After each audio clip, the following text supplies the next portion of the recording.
The Globe Theatre, built in 1599, was a theatre in London associated with William Shakespeare.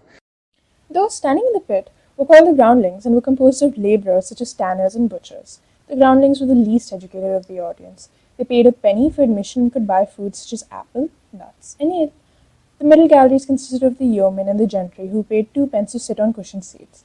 These were people who had enough money to live comfortably and included the likes of tradesmen, knights, and gentlemen. Above was the lord's room, frequented by the nobility, as admission to the room was 6 pence. These seats were the closest to the actors. They would enjoy the show with wine, meat, and fish. The different areas of the theatre mirrored the inequality in London at that time.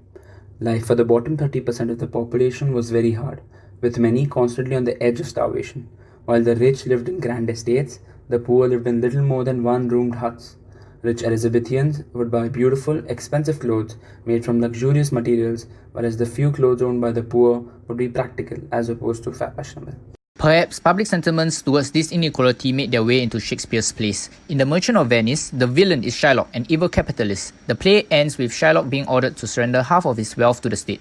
In fact, similar anti-capitalist views are common today. More than a third of millennials approve of communism in a YouGov poll. Public demonstrations such as the Occupy movement also reflect the anger at rising inequality. But what causes economic inequality? One cause can be an increase in population. During the reign of Elizabeth, the population of England grew by around 35%. This led to rising food prices as more people required food in towns, causing prices to rise, meaning some people lost out and could not afford food. Also, as populations grew, there simply was not enough houses to house everyone, and as a result, rent also increased, leading to further inequality. In fact, even today, economic inequality positively correlates with high fertility rates.